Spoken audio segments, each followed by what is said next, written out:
Right, in POC, first let us see separation techniques. What are the methods of purification of the organic compounds? Okay, Hmm. so the methods include, got it? Uh, Usually either the Yeah. organic compound. Hmm? नहीं sir. Okay. Mainly you are supposed to purify organic compounds from some impurities. Yes. Okay, clear. हाँ. It could happen that the organic compound, another organic compound is also being used as an impurity there. Okay. Hmm. Now, how do we separate them?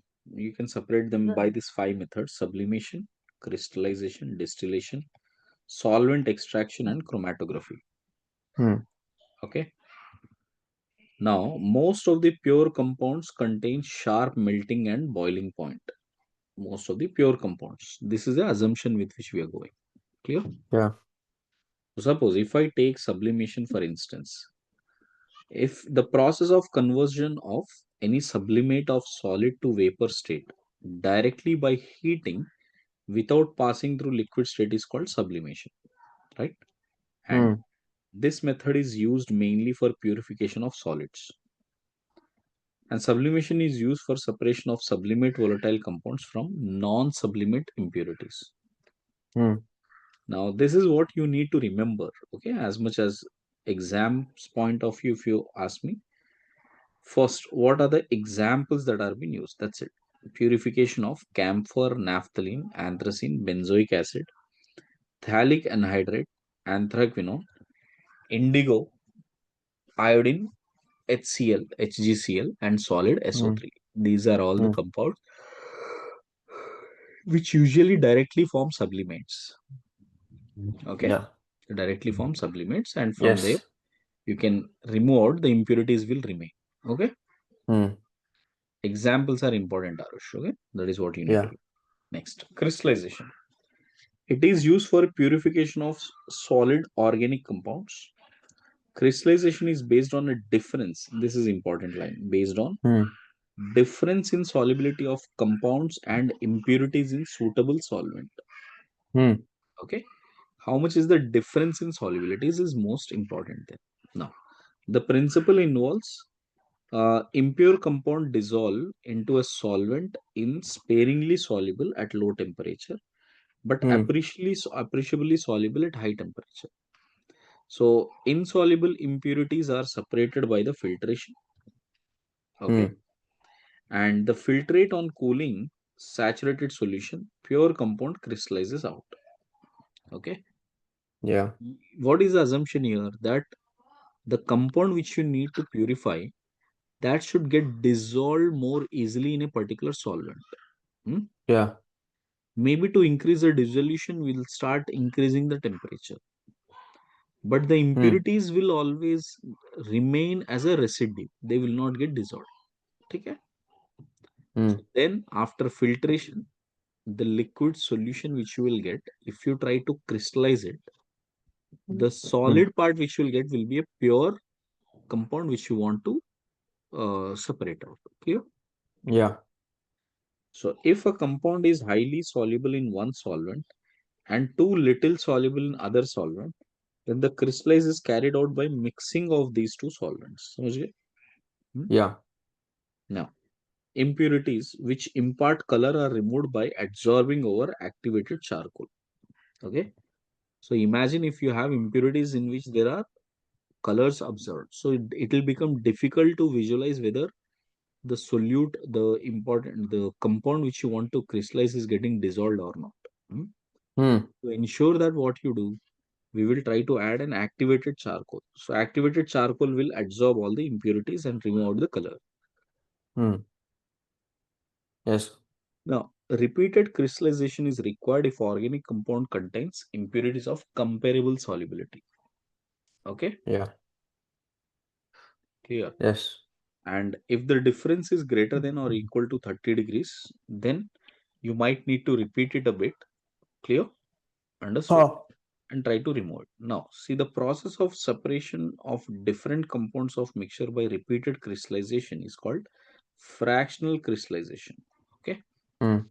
If you have melting point greater than or equal to 30 degrees, you may not have to repeat multiple number of times. Most of the time, the pure compound will be separated out.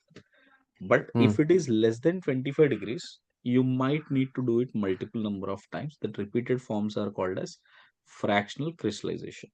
Okay. Hmm. Now, fractional crystallization is used for separation of two or more soluble substances which have different solubilities in the same solvent. Solvent. Yeah. Most compounds used in solvents for crystallization are water. See, solvents that are used. This is another important term for you. Hmm. Chloroform, CCl4, acetone, benzene, petrol, ether. Okay. Hmm. Now, sugar has an impurity of common salt that can be crystallized from the hot ethanol. Since sugar dissolves in hot ethanol, but common salt does not. Okay.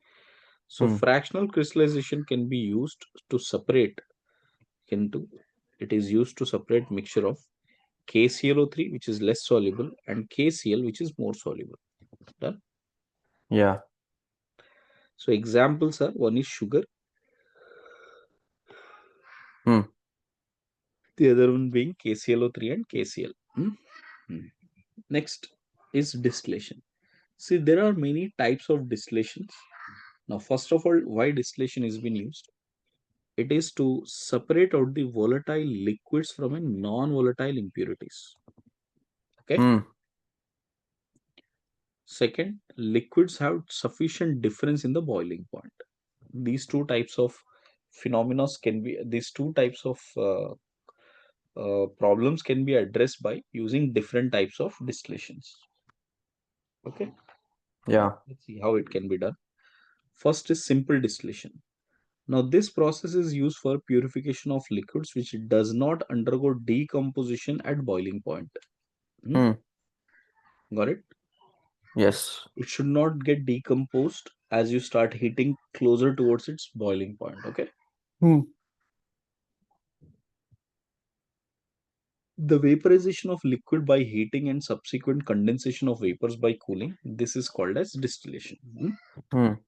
A liquid mixture is taken into a round bottom flask and heated carefully. The vapor component with lower boiling point distills first. मतलब वो ऊपर आ जाएगा. Okay. Ah. And the vapor formed is condensed using condenser and Condenser. the liquid is collected in the receiver. Receiver. Okay. Yeah. Now, vapor with component with a higher boiling point will distill later, or we can keep it that in as the residue itself. Hmm. Now, this is an important part that the liquid must have a difference of greater than 40 degrees. That can be easily distilled, in the simple distillation. For simple distillation, boiling point difference should be at least 40. Hmm. Hmm. Best examples used are these three. Chloroform and aniline can be separated out. Ether and toluene, benzene and aniline. These can be Yeah. separated out by simple distillation. Mhm. Hmm. Fractional distillation is used when the boiling point difference is less than 40 degrees. Okay. So if the difference in the boiling point is less than 40 degrees.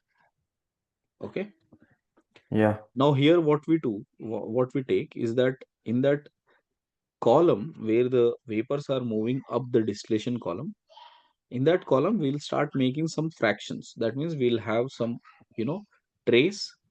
At different trays we can have different vapors getting collected. Hmm. Yeah. So vapors of liquid with higher boiling point condenses before the vapors of the liquid, so they will be usually appeared on the lower trays. Okay. But the ones which has higher lower boiling point, its vapor will start getting collected into liquids in the higher tray or the farther trays. Okay. Yeah. Fractionating columns provide many surfaces for heat exchange between ascending vapors and descending liquid. Okay. So we'll always try to add some descending liquid so that there is an heat exchange and by which they can start cooling down and convert into liquids. Okay. Now see, Hmm. each successive condensation and vaporization unit in the fractionating column is called theoretical plate. Okay. This is called theoretical plate. Okay. Now, liquids forming a constant boiling point, that is azeotropic mixture, cannot be separated by this method. You know that we have learned this in solutions, that if you have an azeotropic mixture, we cannot separate them by distillation. Hmm.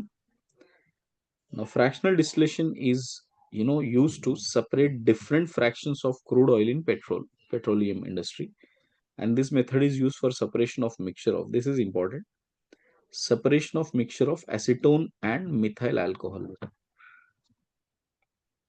Arush, clear beta? Yeah. Next, even if you have a mixture of benzene and toluene, that can also be separated by fractional distillation. Okay. Hmm.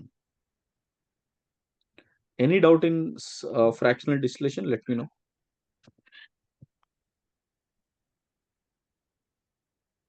Yes, sir. If you have any doubt, anything that is coming in mind in terms of fractional distillation, let me know. Otherwise, we'll go ahead. Sir, 1 second. No, sir, not really. Right. Hmm. How do we distillate under the reduced pressure? Okay.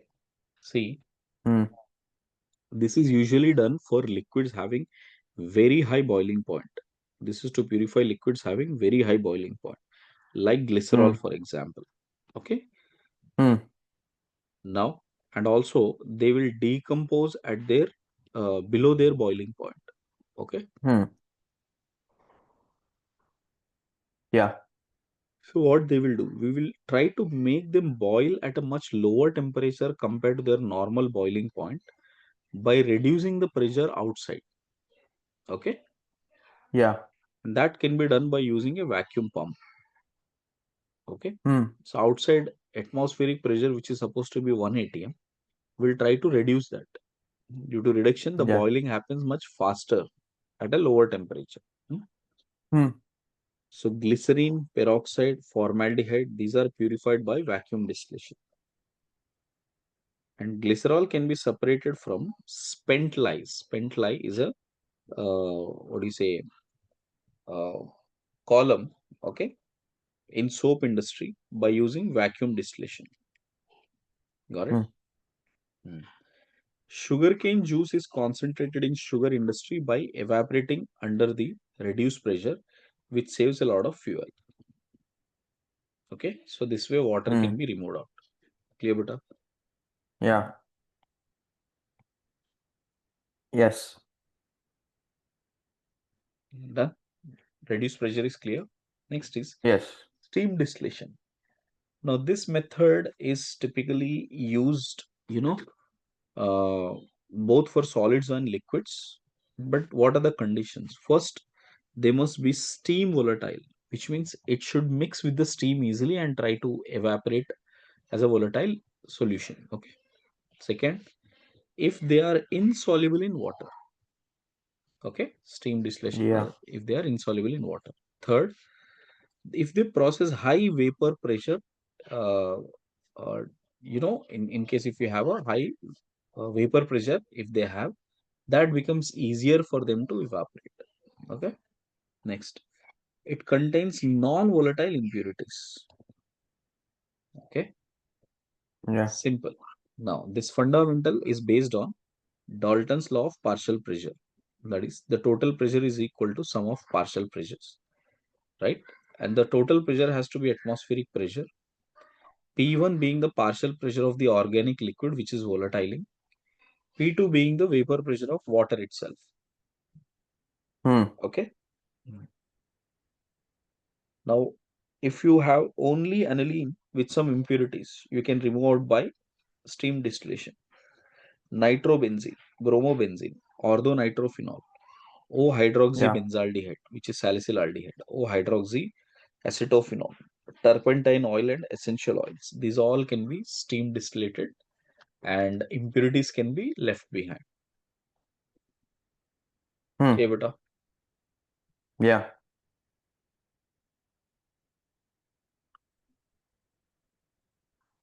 Yes, sir. Right. Next, solvent extraction.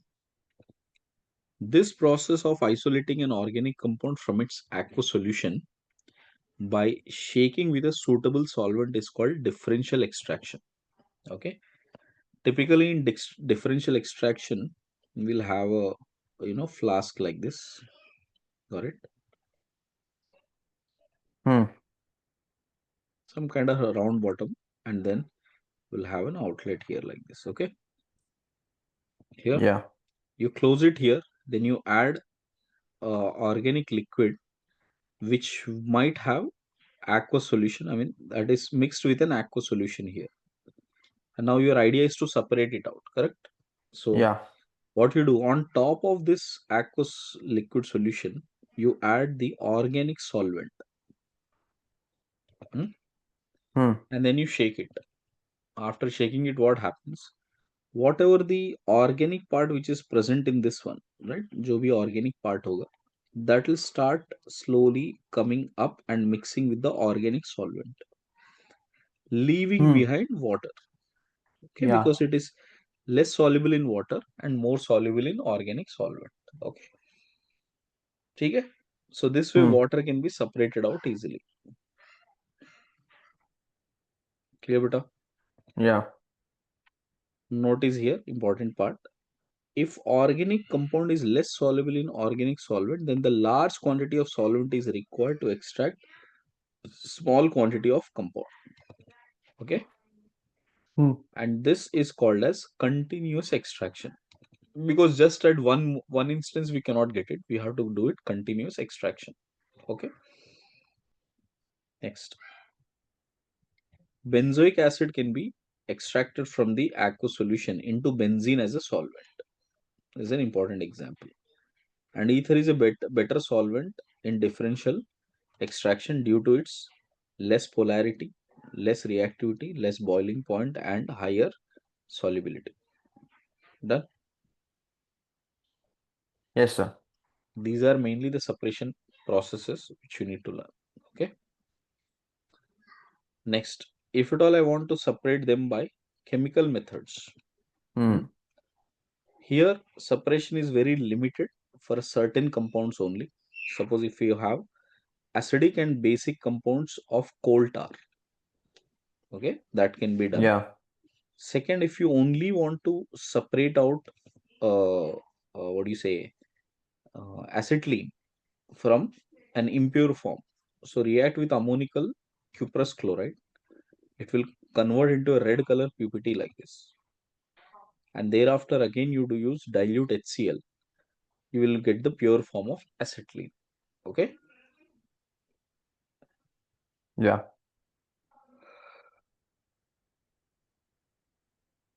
Pyroligneous acid will have acetic acid that when you react with calcium hydroxide will give you calcium acetate.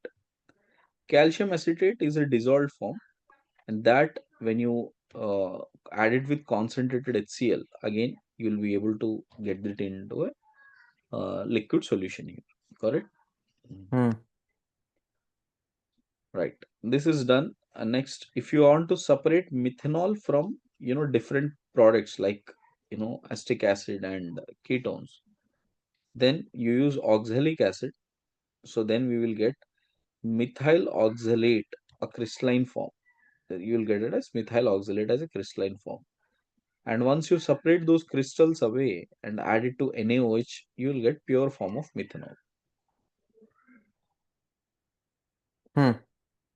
Done. These are chemical methods. Next, check out chromatography. Okay, see, this method is usually used for separation of mixtures into components, purification of components, and also to test the purity. Okay, whether it Hmm. is more or less.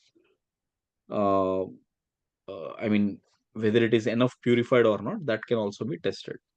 Chroma implies the word color. Graphy means you're writing it on a paper, or you're trying to take some information out of it. Okay, this was first used to separate the color substances in the plants. Okay, it was described by Twet. I mean, this method was described by Twet. The technique consists mainly about two phases. One is Hmm. called stationary phase of a large surface, while the second phase is called a moving phase. Correct? Moving Hmm. phase, and it keeps moving over the stationary phase. Okay. Now these are some points important. Stationary phase could be either liquid or solid, while moving phase may be liquid or gas. It cannot be solid. Okay. Hmm. Hmm. Now, technique is based on the rates at which the components of the mixture moves through a porous medium. That means if you pass it through stationary phase, how faster the components will move. One component might move faster, the other one might be slower. That way, based on their rates, we'll be able to differentiate them or separate them. Okay, clear, beta? Hmm. Yeah. Now, mixture of substances is applied on a stationary phase, which may be solid or a liquid, right? So, suppose if I have any mixture and if at all I put it on the stationary phase, and imagine that may be solid or a liquid, a pure solvent, a mixture of solvent or a gas is allowed to move slowly over the stationary phase. Hmm. The components of this mixture gets gradually separated from one another, okay, because of their speeds. The Yeah. recovery of the separated substances by using suitable solvent is called elution. Okay, so you can recover them from suitable solvent known as elution. The solvent used to do that is called eluent. We'll call it as eluent. Okay, Hmm. the basic idea is clear, beta. Yeah.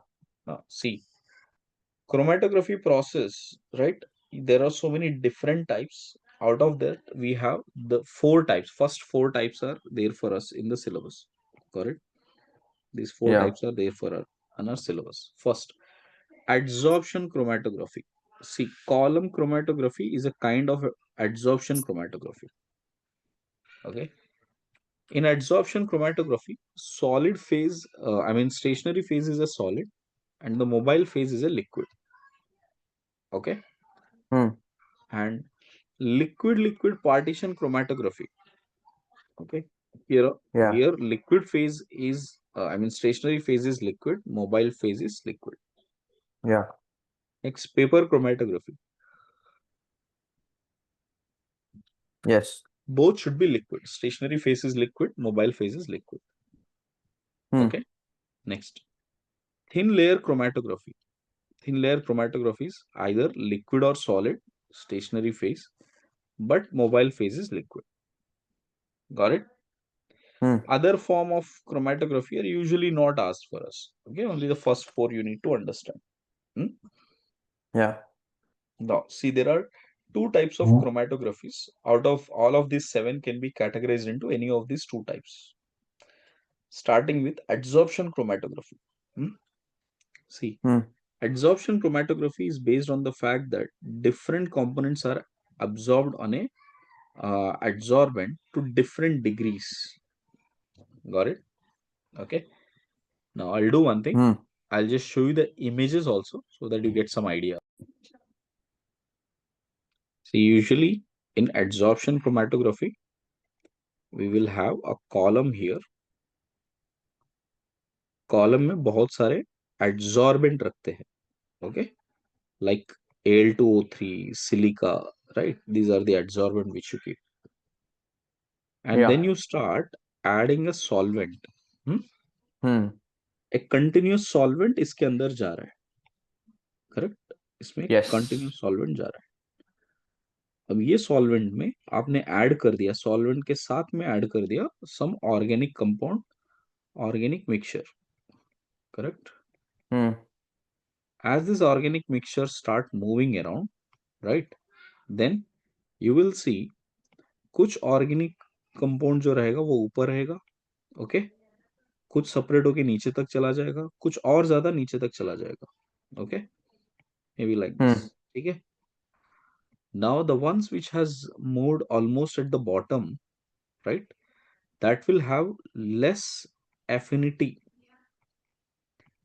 less affinity with adsorbent. less affinity with adsorbent. Or usually organic compounds are non-polar, right? Mostly non-polar या less polar होता है, okay? So if the uh, s- uh, adsorbent which you are taking, that is stationary phase which you are taking, if it has more polarity, अगर उसमें polarity है, so what will it do, beta?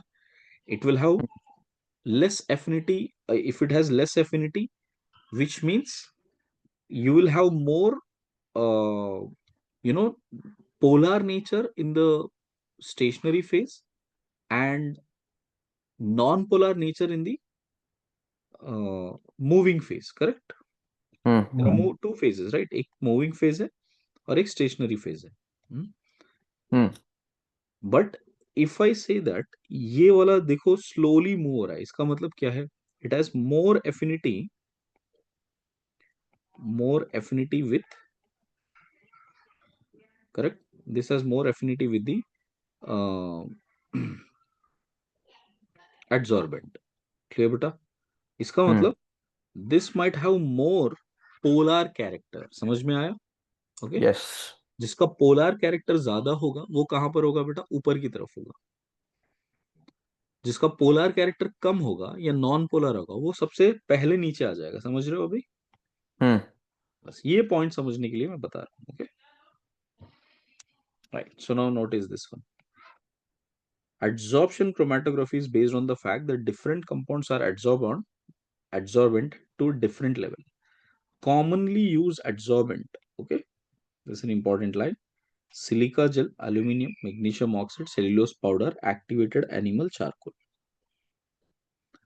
Most of them are polar. देखो, most of them are being polar. ठीक है? Clear? Next. When a mobile phase is allowed to move over a stationary phase, the components of the mixture move by varying distance over stationary phase. Okay. The two main type of chromatography techniques used in adsorption are, one is column chromatography, the other one is thin layer chromatography. अभी मैंने जो example दिया है, this is about column chromatography. So column chromatography involves separation of mixture over a column of adsorbent packed in a glass tube, which is fitted with a stopcock. The mixture to be separated on the adsorbent is placed on the top of the stationary phase. An appropriate eluent, which is a mixture to be separated on the the mixture to be separated on the adsorbent is placed at the top of the stationary phase. An appropriate eluent, which is liquid or a mixture of the liquid, is allowed to flow down the column slowly. Okay. The strongly adsorbed substances are retained near the top. यही बताया था ना मैंने, polar जो है top में रह जाएगा, and others will come down at various distances in the column. Logic is clear how it happens? Yeah. Column next, thin layer chromatography में क्या होता है? It involves separation of a substance of mixture over a thin layer of an adsorbent coated on the glass plate. Okay, coated on the glass plate. The glass plate is coated with an adsorbent as a thin layer above 0.2 mm thick. Okay, about 0.2 mm thick is called chromatographic plate. Okay, the solution of a mixture to be separated is applied as small about 2 centimeters above from the end of the TLC plate. See, like this. If you have liquid here, okay, इसके ऊपर एक plate लगा देंगे, glass plate. Okay, on the glass plate we will have a spot here. Okay, Yeah. the spot would be 2 centimeters above. Okay, clear beta? And then we will add the solvent which will just come above the spot. Okay, and now this particular TLC thin layer uh, is been coated with an adsorbent, that is the stationary phase. Okay, and this liquid which you are using, that will be the eluent. Okay,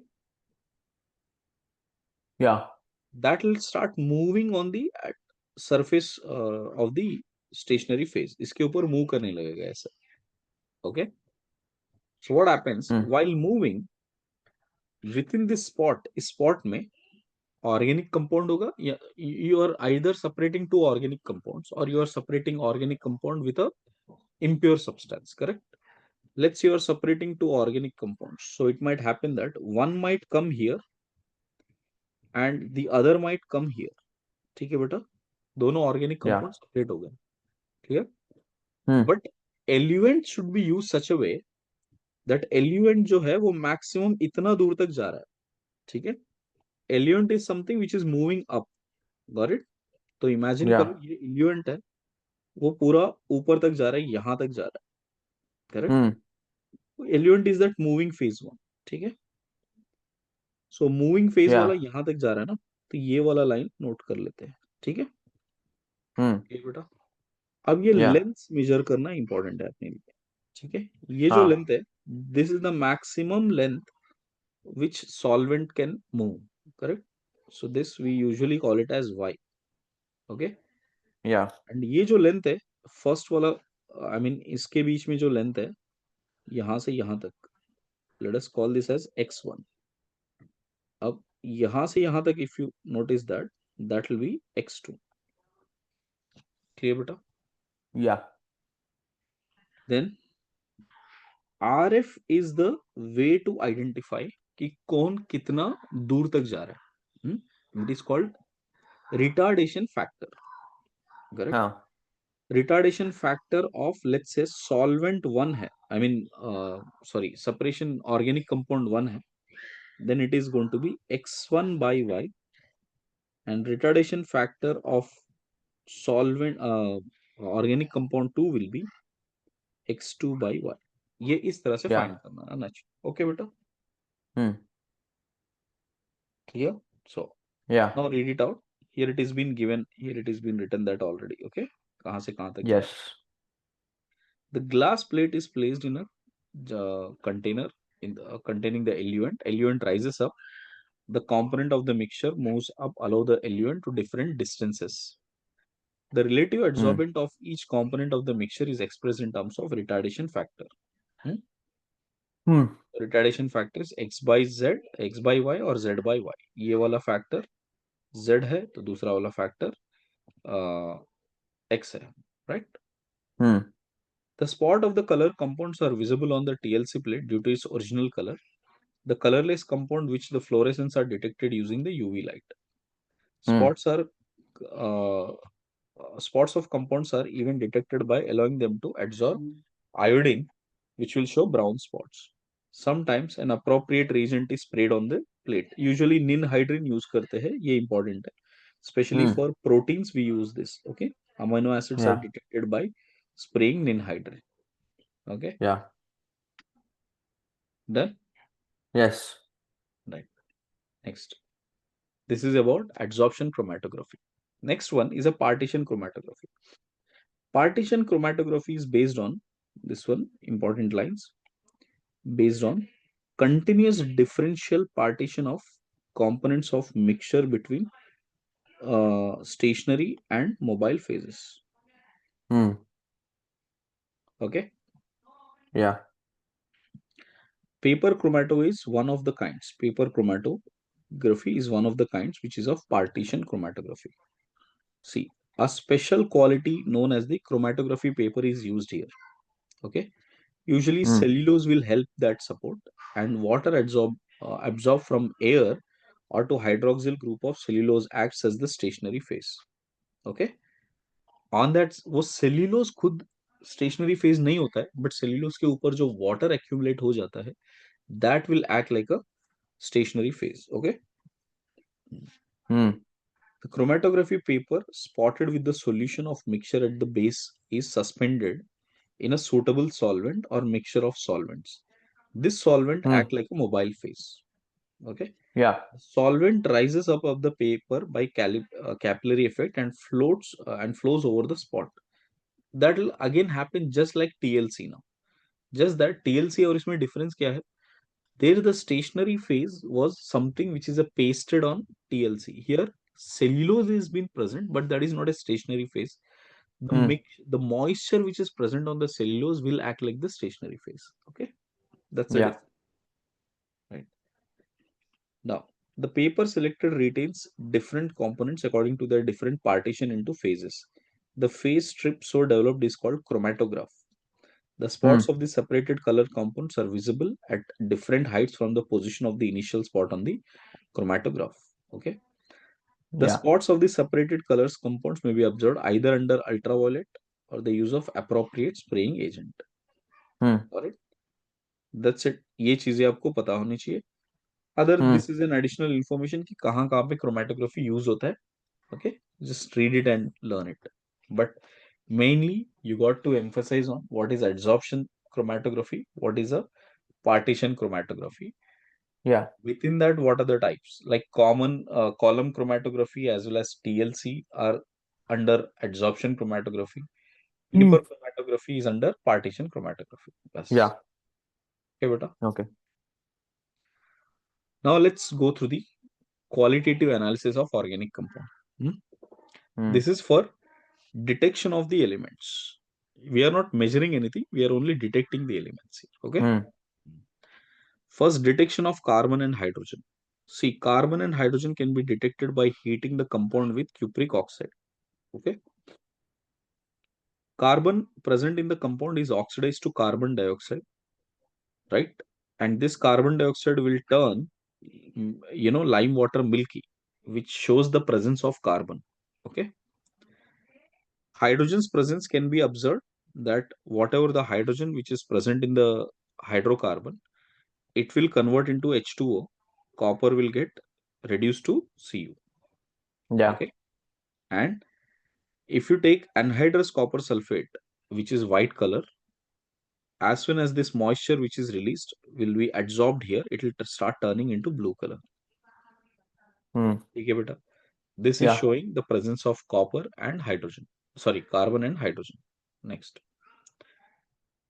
The detection of nitrogen, sulfur, halogen, and phosphorus. Okay. This Yeah. particular method of finding out these four elements is called as Lassigne's test. Okay. Yeah.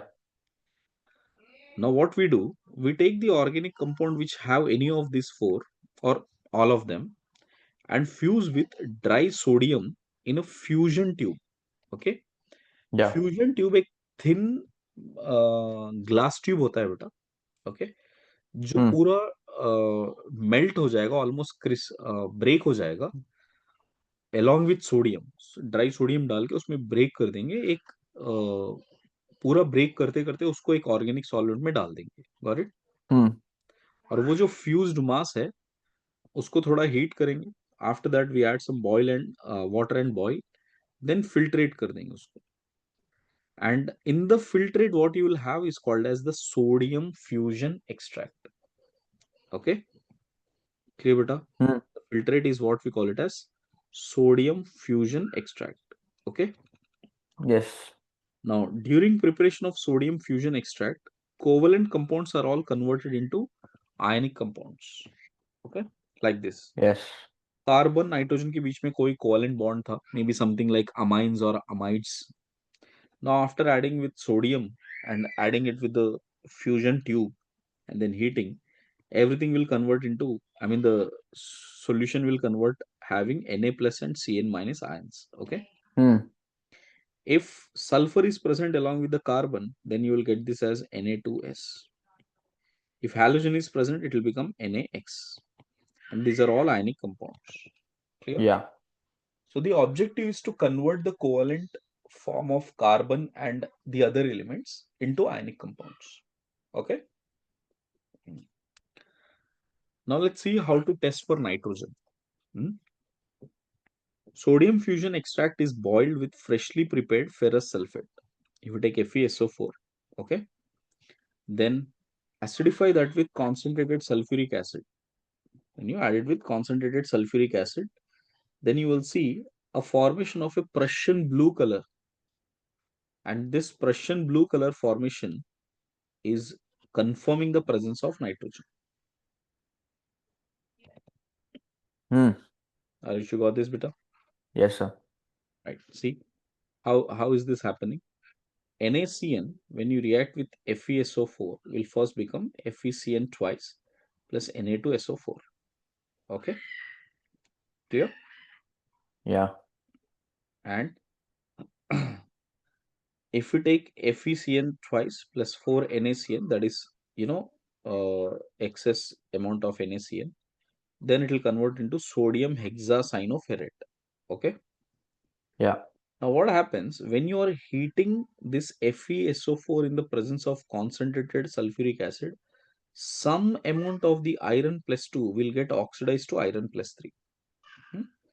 So, this is kind of a third reaction which is happening, which is Fe plus 2 in the presence of Hmm. concentrated H2SO4 is converting into Fe plus 3 plus SO2.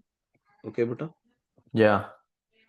So now this Fe plus 3 which is present, which is in the presence of a sulfate, that plus this sodium hexacyanoferrate. Okay. These two will Yeah. react to start giving a ferriferrocyanide.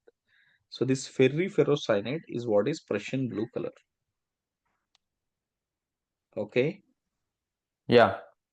Now this test fails in the case of diazo compounds. Okay. It fails in the case of diazo compounds, right? So diazo compounds means like this. It can have C N2 plus N2 plus group, मतलब benzene diazonium salt like that, or it can have N double bond N group like this. अगर ये कोई भी Yeah. Compounds है organic में तो क्या होगा, before they could form any ionic compound, right, ये दोनों के दोनों एस्केप हो जाएंगे बेटा. Hmm. And at the same time even if you have only hydrogen, that is N2H4, N2H4 is the only compound you have, इसमें भी कुछ नहीं होगा बिकॉज इसमें कार्बन ही नहीं है. Hmm. Because we require to make cyanide, right, cyanide बनाने के लिए कार्बन तो चाहिए ना. तो अगर ये ग्रुप्स दिया है, so this will not give nitrogen's presence using Lassen's test. Hmm. Clear? Yes, sir. Hey, go to the washroom and come back 1 second. Yeah, yeah, sure. Mhm. Next, see the test for sulfur. Hmm? Yeah. देखो, if it's a sodium fusion extract, acidifies with acetic acid and lead acetate is added to it. ठीक है? Yeah. Then whatever the sulfur which is present will react with Pb plus 2 and convert into a black color precipitate. This indicates the presence of sulfur. Okay. In another reaction, another confirmatory test, if you notice, we take sodium nitroprusside. Okay, we take freshly prepared sodium nitroprusside, and that will give you a violet coloration indicating the presence of sulfur here, like this. You see, usually sodium nitroprusside is slightly brown in color, and the minute when you add it with sulfide, correct, Yeah. now this NO will start converting into NOS. Usually this is clubbed with coordination compounds and the questions are asked. Here Hmm. NO is +1 oxidation state beta. Hmm. Here NOS together is -1 oxidation state. Because of Hmm. which the oxidation state of iron remains +2 here also and here also. So which means the oxidation state of iron is not changing. Okay. So therefore it Hmm. is not some kind of a redox reaction. It is just N double bond O has now a connection with sulfur, making it as S minus here. That's it. Understood? Yeah. So that's how you will get this product formation from almost brownish color towards violet color. Okay. Hmm. Very important reaction. This is quite asked very, I mean, this is often asked in JEE mains very frequently. Okay. Check. Yeah. This is about test of sulfur. What if you have nitrogen and sulfur both present in the organic compound? In that case, they both will combine with carbon to give thiosulfide, which is SCN. Hmm? Yeah. And if this SCN is treated with Fe plus 2, that means you are adding Fe plus 3, neutral Fe plus 3, that will give you a blood red coloration because of the Fe SCN thrice formation. Okay. You could write this in 3 moles with this form, or I can write it with 1 mole with plus 2. both of them will be appeared blood red color. Okay. Hmm. Now, Yeah. what you could do, if at all you want to make sure that you have to separately identify both, for once for nitrogen, one for sulfur separately, if you want to identify their tests, then you carry this sodium fusion extract in excess of sodium. When you take excess of sodium, this SCN forming will again get into NaCN and Na2S. Okay. Hmm. So because these two ions will be identified separately, now you can do both the tests individually and then Hmm. confirm the presence of nitrogen and sulfur. Okay. Hmm. Next, how do we test for halogens? Hmm. In case if it is chlorine present, we will add AgNO3 to the sodium extract. Okay. Now here is the Hmm. important part. First, sodium extract is acidified with nitric acid and then treated with silver nitrate solution. Okay. Yeah. By which you can get this as AgCl. Now you might say, sir, why nitric acid? Why not directly reaction? See, when you treat Ah. with nitric acid, by chance, if there is any cyanide present, it will evaporate as HCN vapors. By chance, if there is S2 minus present, that will evaporate as H2S. Okay. Yeah. So it will help in removing out these ions. Okay. And your Yeah. objective would be only to um, test halogens now. Okay. So NaCN plus AgNO3 will become AgCl as a precipitate and NaNO3 form. The AgCl precipitate will dissolve in ammonium hydroxide, giving a colorless complex. Hmm. So up to this is the complete test for chlorine. Okay. Yeah. Similarly, if you take NaBr with AgNO3, you'll get a yellowish precipitate of AgBr. Okay. Yeah. If you react with NaI, you will get yellow PPT of AgI. Now here, this will still be I have written it here, sparingly soluble in ammonium hydroxide, but this is completely insoluble. This is sparingly Hmm. soluble in ammonium hydroxide. This is insoluble in ammonium hydroxide. Okay. That's a difference between those two.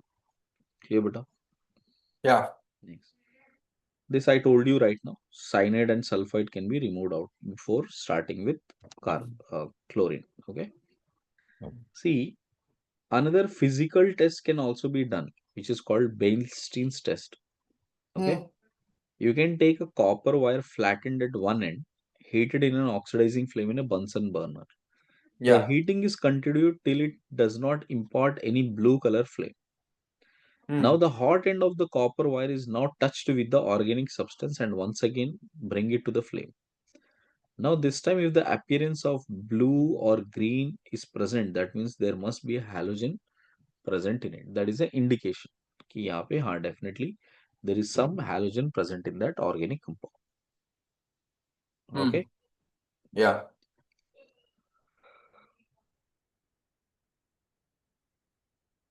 Right. Next, substances such as urea, thiourea do not contain halogens. Okay, but gives this test. Clear? Hmm. Yeah. So it does not tell which halogen is present in the organic compound. So that is a problem with the Beilstein's test. Okay. Yeah. Next, chlorine water, for bromine and iodine. Okay. So we can use this. If at all I take chlorine water, it would have colorless form. The minute you add NaBr to it, the bromine which is getting formed here, because Cl2 will oxidize Br minus to convert into Br2. Hmm?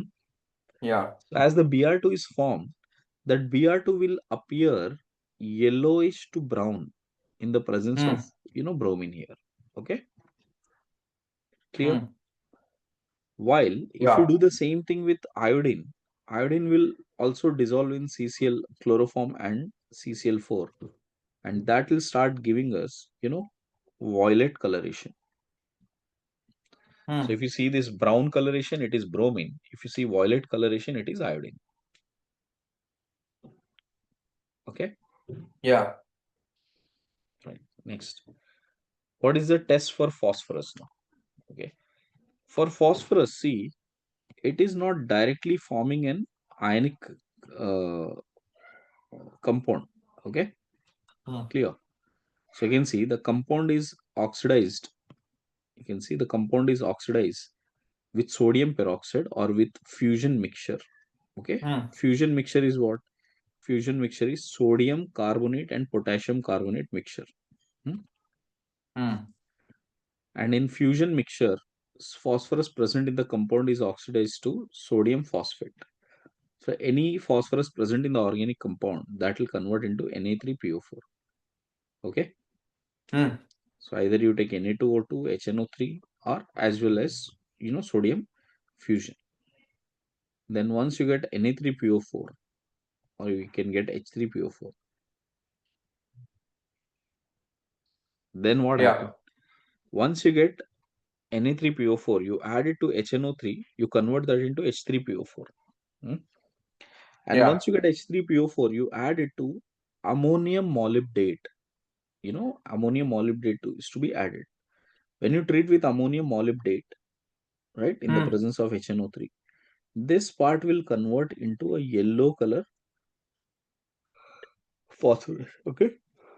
Hmm. So yellow color formation is observed. Okay. And ammonium nitrate has been formed here. So this will be ammonium yellow color, which is this is a yellow color or canary yellow color. So this indicates the presence of phosphorus beta. Are Hmm. you clear? Yeah.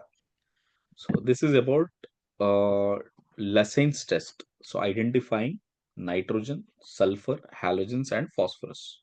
Hmm. What is a test for oxygen? There is no direct test for oxygen. Okay. Oxygen's presence can be tested by testing the groups here. So you either check out as a alcohol or carboxylic acid or aldehyde or nitro group. This can be done separately. Okay. Hmm. Yeah. Now let us see quantitative analysis.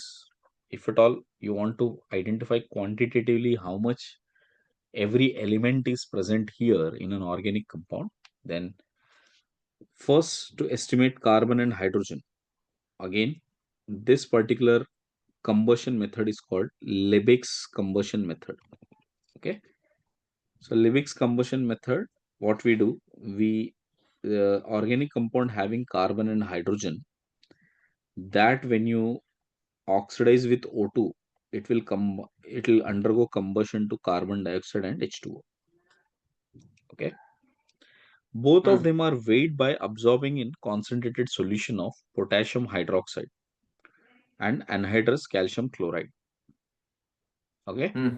Or magnesium perchlorate. So any of this can be added, and then percentage carbon will be equal to, you know, uh, how much amount of carbon dioxide you get, correct? Suppose Hmm. if I check out the weight here of carbon dioxide, that divided by 44, that will give number of moles ना बेटा. Hmm.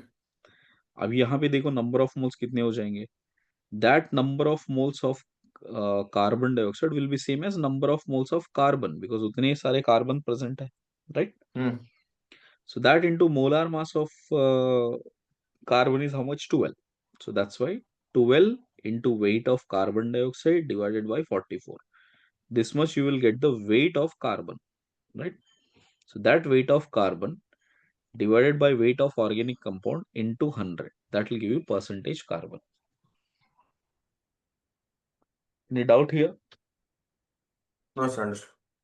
Same way you can do it for hydrogen. So 2 by 18 into weight of carbon dioxide by weight of organic compound. Just go Yeah. through this example, that might make it more easier. See, Hmm. 0.246 is the organic compound's weight. This much is the carbon dioxide form and this much is the water form. So you just put that weight of the carbon dioxide divided by 44, you will get number of moles.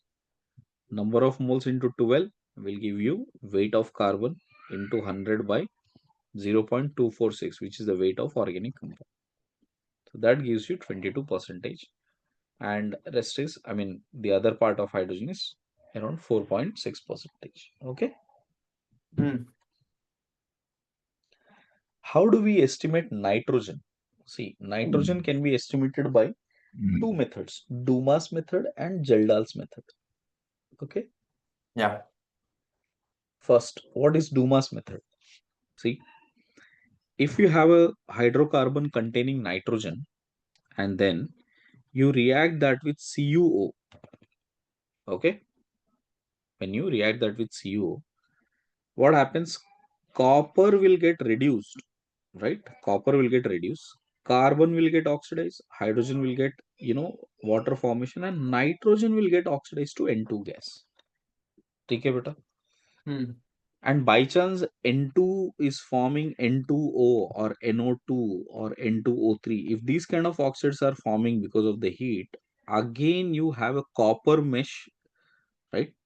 Let all the gases again go through copper mesh, heated copper mesh.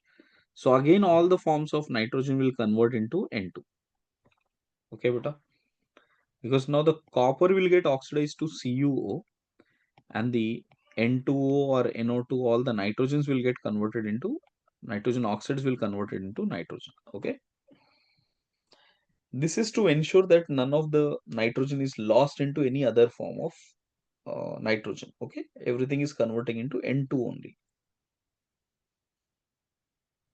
Are you clear so far? Yes. Now what we are doing, the nitrogen which is formed, right? Okay. First of all, we absorb all the carbon dioxide using uh, caustic potash or KOH. So it will absorb all the carbon dioxide. So the leftover gas is only nitrogen gas. Okay. Acha, water is there, sir.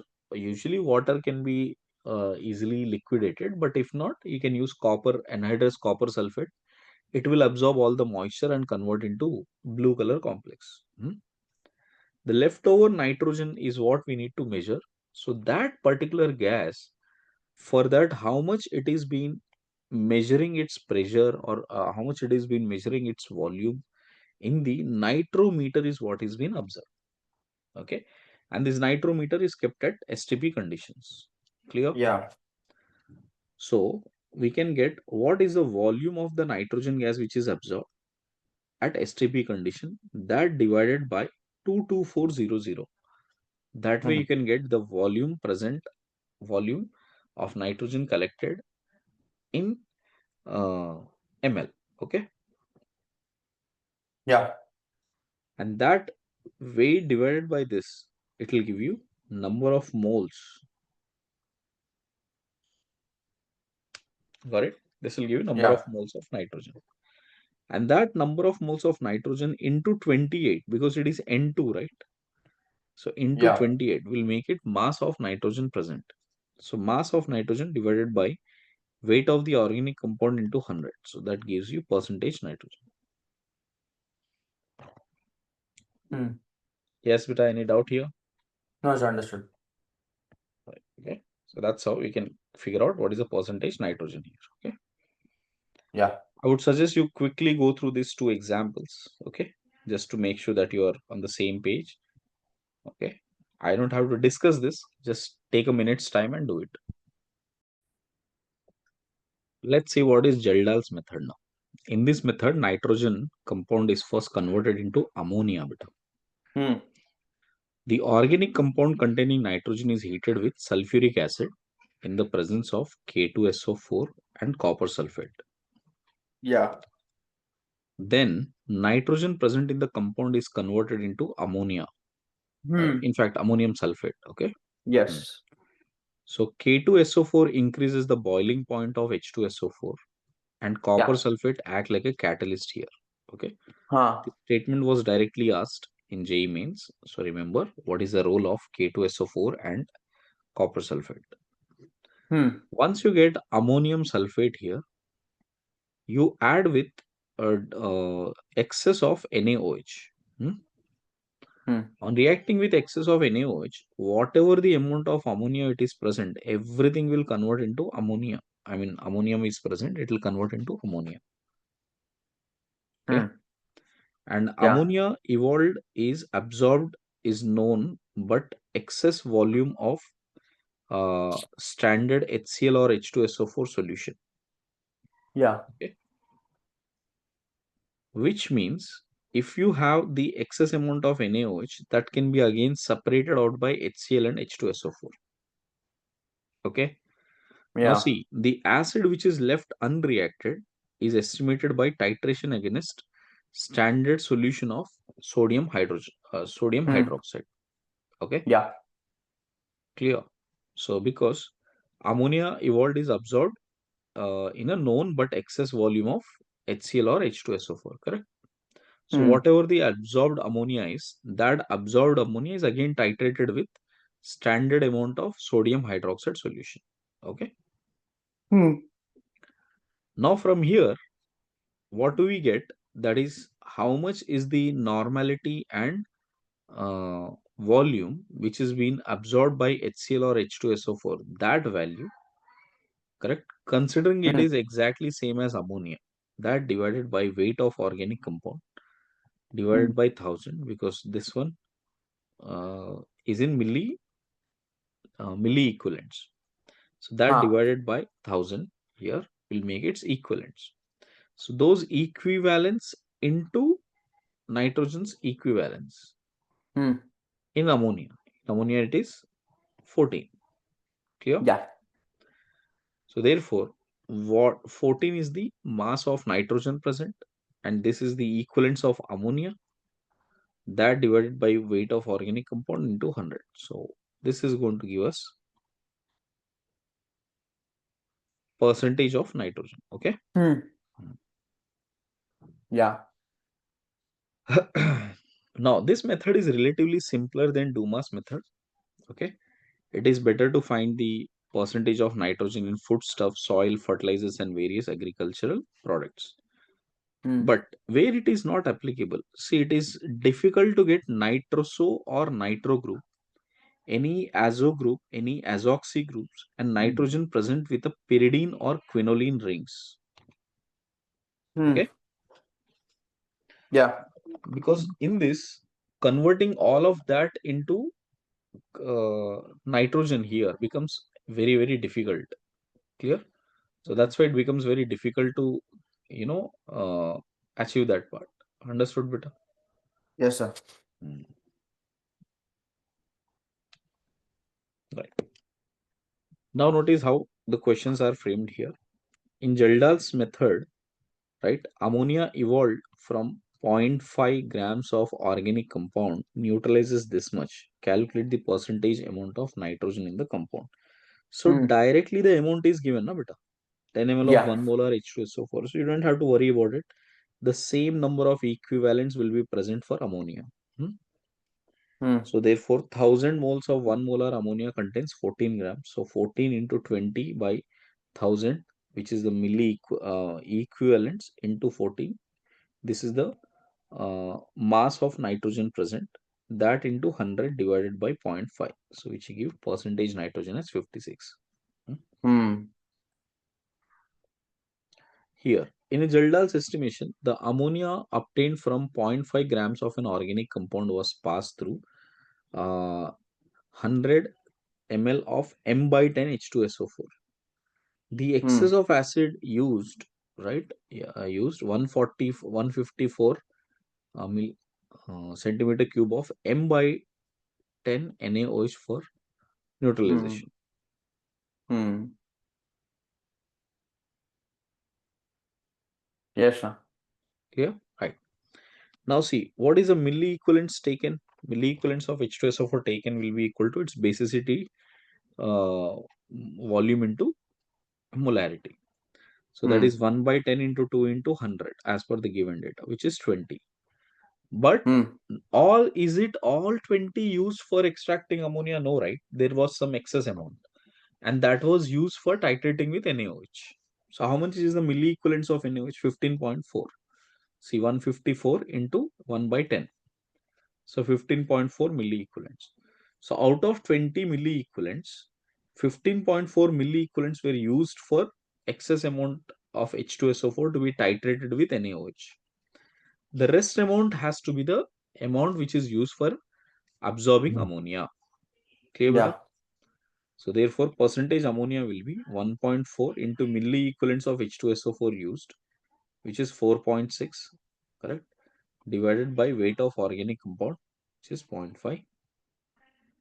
That Yeah. divided by, divided by 0.5, that will give you 12.88 percentage. Done. So Yes. this is one standard question that can be asked. Next, Hmm. how do we estimate halogens? The estimation of halogens is called as Carrier's method. Halogens as well as sulfur also. Okay. See, what we Hmm. do, we will be first fuming that with nitric acid in the presence of silver nitrate. Okay, known as the Carrier's tube. In that tube, we will heat it strongly. Carbon will convert into carbon dioxide, hydrogen will convert into H2O, and any form of halogen will convert into AgX, AgX salt. Okay, Hmm. you will wash it and dry it because this is a precipitate. Clear? Hmm.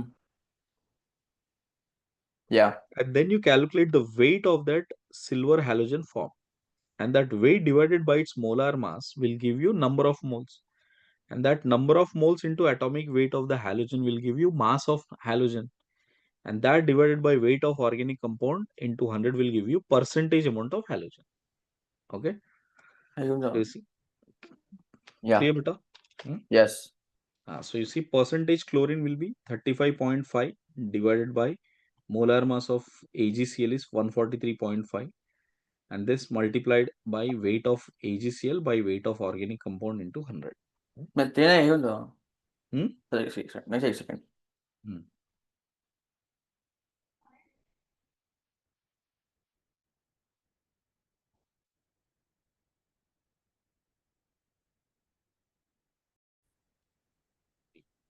Similarly, we can do it for bromine, 80 by 188, 188 being the molar mass of AgBr, Hmm. into weight of AgBr by weight of organic compound into 100.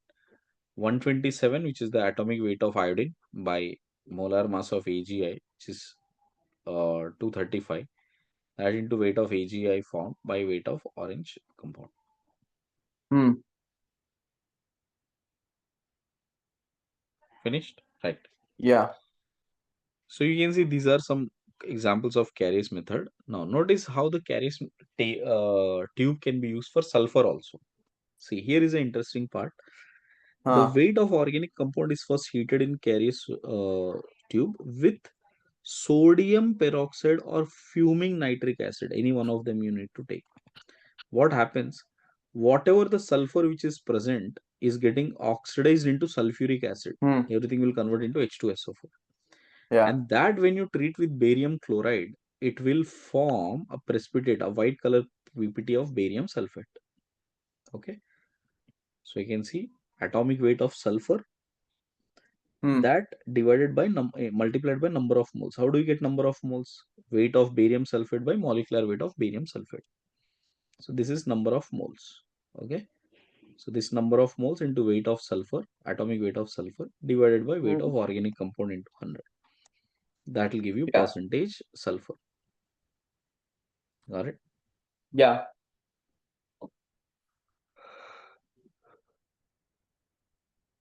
Molar mass of barium sulfate is 233 beta. That's what you need to remember here in the question. Huh. Lastly, how to figure out phosphorus in Carrier's method. Same thing, you use nitric oxide here and in the Carrier's method and heat it strongly. So when you use fuming nitric acid, then phosphorus, everything will convert into phosphoric acid, that is H3PO4. And phosphoric acid is, precipitated as magnesium ammonium phosphate, MgNH4PO4. Okay. And this can be done by addition of MgCl2 plus NH4OH plus NH4Cl. Okay, beta. Hmm. Now what happens? Whatever the phosphate which was present, that will react with magnesium, convert itself into Mg2P2O7. Now this has to be washed and heated up so that it can become an anhydrous precipitate. So this is that anhydrous precipitate. Sorry, here. This one is that anhydrous precipitate. Hmm.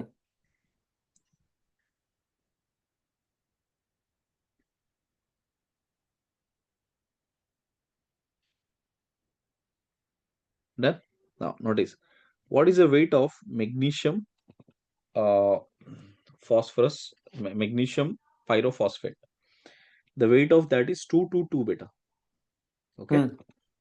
so you can use this number of moles into 62. Why 62? There are two phosphorus. Can you see? So the atomic weight of one phosphorus is 31. Because there are two phosphorus, you have to multiply that with 62 here. Usual mistake here. Okay, so just be very careful. Okay, Hmm. and lastly, if you want to calculate phosphorus using ammonium phosphomolybdate, this is ammonium phosphomolybdate formation. This will be yellow in color, correct? And the molar mass of that is 1877. Okay, Yeah. so the weight of this compound by 1877 will give you number of moles into 31 divided by weight Hmm. of organic compound, 200. Yeah. So that will be the percentage amount of phosphorus which you can get. Okay, Hmm. clear, bacha? Yes. How to get oxygen is not relevant. Okay, it is not usually asked, correct? But if you want, you can just go through it once. Okay, then Hmm. that's it. This platinic acid, these are all not there for your syllabus. Got it? Yeah. So mainly, this is the part which you need to learn. What is Dumas method? Okay. What is Geldal's method? Yeah. And what is Carrier's method of estimation of these elements? Clear? Right? Yes. Once again.